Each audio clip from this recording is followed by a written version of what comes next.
Hello friends, welcome to your own channel daily stock. तो दोस्तों, इस वीडियो के अंदर हम रुचिल डेकोर के डिटेल्ड एनालिसिस के बारे में बात करेंगे और जानेंगे कि आपको रुचिल डेकोर के अंदर इन्वेस्ट करना चाहिए या नहीं। चलिए शुरू करते हैं। तो देखिए, सबसे पहले हम ये जानेंगे कि ये कंपनी क्या काम करती है। तो देखिए, ये जो कंपनी है लेमिनेट शीट बनाने का ये कंपनी काम करती है। उसके अलावा जो डेंसिटी फाइबर बोर्ड होता है, फिर उसके अलावा जो पीवीसी बोर्ड होता है और जो पार्टिकल बोर्ड होते हैं वो ये कंपनी बनाने का काम करती है और उसे सेल करने का ये कंपनी काम करती है। तो देखिए, जो भी ये फर्नीचर से रिलेटेड जो भी ये मटेरियल यूज़ किया जाता है, जो आपका कबर्ड जिससे बनता है, आपका जो बेड जिससे बनता है, आपके जो डोर जिससे बनते हैं, तो ये सारे चीज़ उसमें यूज़ किए जाते हैं। तो एक तरीके से अगर आप देखोगे, जितनी ज़्यादा रिनोवेशन की डिमांड बढ़ेगी, जितनी ज़्यादा कंस्ट्रक्शन डिमांड बढ़ेगी, वहाँ पर डेफिनेटली उतनी ज़्यादा कंपनी की सेल्स हमें इंक्रीज होती हुई नजर आएगी। और अभी अगर आप देखोगे जिस तरीके से पिछले 1-2 साल में हमारे जो स्टॉक मार्केट ने जो इतना बढ़िया परफॉर्मेंस किया है, तो जब भी इतने अच्छे ईयर्स हमें स्टॉक मार्केट में देखने को मिलते हैं, तो उसके बाद जनरली ऐसा देखा गया है कि रियल इस्टेट में एक अच्छी डिमांड क्रिएट होती है। एक तो नॉर्मली अगर आप देखोगे नॉर्मल रियल इस्टेट के पॉइंट ऑफ व्यू से भी, और उसके अलावा जो कंस्ट्रक्शन डिमांड होती है, जो रिनोवेशन की डिमांड होती है, वो भी वहाँ पर काफ़ी अच्छे तरीके से क्रिएट होती है।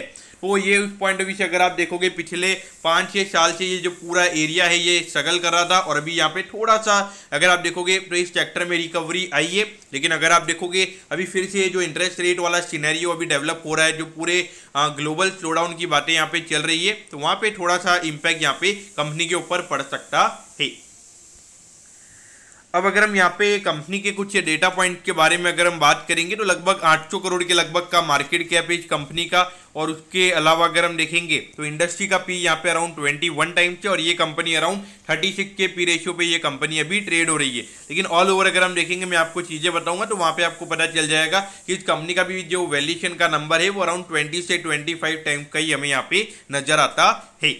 अगर हम यहाँ पे बुक वैल्यू की अगर हम बात करेंगे तो 144 रुपीज़ की यहाँ पे बुक वैल्यू है, यानी कि अगर हम देखेंगे 2.7 time price to book value पे ये कंपनी अभी ट्रेड हो रही है।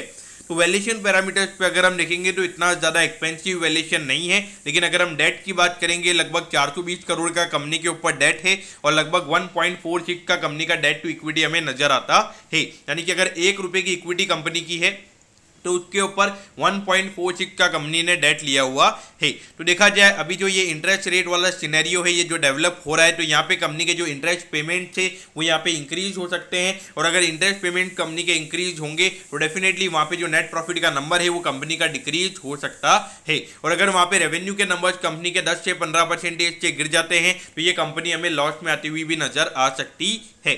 अब अगर हम रिटर्न रेशियोज की बात करेंगे तो इतने अच्छे कंपनी के रिटर्न रेशियोज नहीं है। लेकिन देखिए, पिछले साल एक पर्टिकुलर क्वार्टर में, यानी कि जिसमें कोविड की सेकंड वेव थी, अप्रैल से जून वाले क्वार्टर में, वहाँ पे कंपनी ने लगभग 8 करोड़ का लॉस रिपोर्ट किया था। तो इसकी वजह से ये नंबर इतना इम्पैक्ट हुआ है। बाकी अगर हम ऑल ओवर अगर हम देखते हैं तो ये नंबर 11 से 12% का हमें नजर आता। तो अगर हम देखेंगे 52 वीक हाई की अगर हम बात करेंगे, लगभग 600 रुपीज़ का इसका 52 वीक हाई है। तो वहाँ से अगर हम कंपेयर करेंगे तो अराउंड 30 to 35% ये स्टॉक गिर चुका है। और अपने ऑल टाइम हाई से भी अगर हम कंपेयर करेंगे तो 50% डाउन ये स्टॉक अपने ऑल टाइम हाई के नीचे चल रहा है।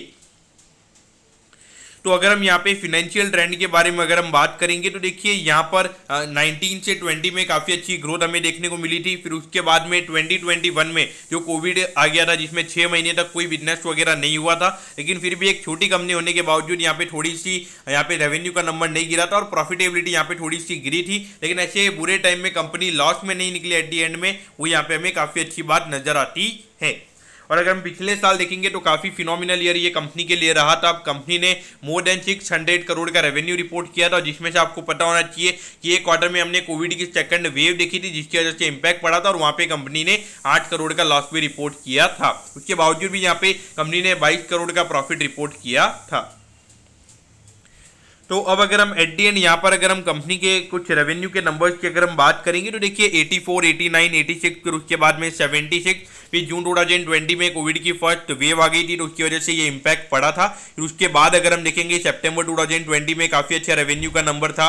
फिर जून 2021 में अगर हम बात करेंगे कोविड की सेकंड वेव आ गई थी और वहां पे कंपनी को 8 करोड़ का लॉस हुआ था। फिर उसके बाद अगर हम देखेंगे तो काफी फिनोमिनल नंबर्स, अगर आप देखोगे मोर देन 150 करोड़ के रेवेन्यू यहाँ पे कंपनी रिपोर्ट करने लग गई थी। और अगर हम पिछले 3 क्वार्टर्स के प्रॉफिट की अगर हम बात करेंगे तो अराउंड 30 करोड़ का प्रॉफिट कंपनी ने रिपोर्ट किया है। तो ऑन एन एवरेज यहाँ पे पर क्वार्टर का जो नेट प्रॉफिट का नंबर है वो कंपनी का 10 करोड़ यहाँ पे निकल कर आता है। तो अगर हम इस क्वार्टर का अगर हम इग्नोर करते हैं और ऑन एन एवरेज यहाँ पे कंपनी के 10 करोड़ के हिसाब से अगर पूरे साल की 40 करोड़ की प्रॉफिटेबिलिटी अगर हम मान के चलते हैं तो वहां पे अराउंड 20-21 टाइम का ही कंपनी का पी रेशियो हमें नजर आता है।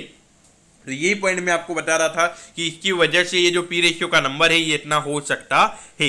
लेकिन अगर हम देखेंगे जो इंटरेस्ट पेमेंट का नंबर है वो धीरे धीरे कंपनी का कम हुआ है। अगर आप देखोगे पिछले क्वार्टर में ये नंबर सिर्फ 3 करोड़ पे आया था, यानी कि एक क्वार्टर में सिर्फ 3 करोड़ का ही इंटरेस्ट कंपनी ने पे किया था। तो अगर यहाँ पे थोड़ा इंटरेस्ट रेट बढ़ भी जाता है तो लगभग 4-5 करोड़ तक ये नंबर हो जाएगा। लेकिन वहां पर अगर थोड़ी सी डिमांड कम हो जाती है, लेकिन अगर रेवेन्यू के नंबर अगर फिर से 150 करोड़ के नीचे आ जाते हैं तो वहां पे डेफिनेटली कंपनी के ऊपर इंपैक्ट पड़ सकता है। लेकिन मुझे नहीं लगता कि ऐसा होगा, क्योंकि अगर आप देखोगे जिस तरीके से यहाँ पे फिनोमिनल डिमांड हमें देखने को मिल रही है, जिस तरीके से अभी रियल एस्टेट के प्राइसेस अभी बढ़ रहे हैं, तो डेफिनेटली वहाँ पे डिमांड है। कंस्ट्रक्शन डिमांड की अगर हम बात करेंगे, जो सीमेंट के प्राइसेस अभी बढ़े हैं, तो डेफिनेटली उसका इंपैक्ट यहाँ पे रहेगा। मुझे लगता है कि ये सस्टेनेबल स्टोरी तो नहीं है, लेकिन फिर भी यहाँ पे 5 से 6 महीने तक की ये ग्रोथ रहेगी, वहां से थोड़ी सी नेगेटिव ग्रोथ वहां से स्टार्ट हो सकती है। तो यहाँ पे अगर हम शेयर होल्डिंग पैटर्न की अगर हम बात करेंगे तो देखिए दिसंबर 2019 में यहाँ पे जो प्रमोटर्स की होल्डिंग थी वो यहाँ पे थोड़ी सी बड़ी थी।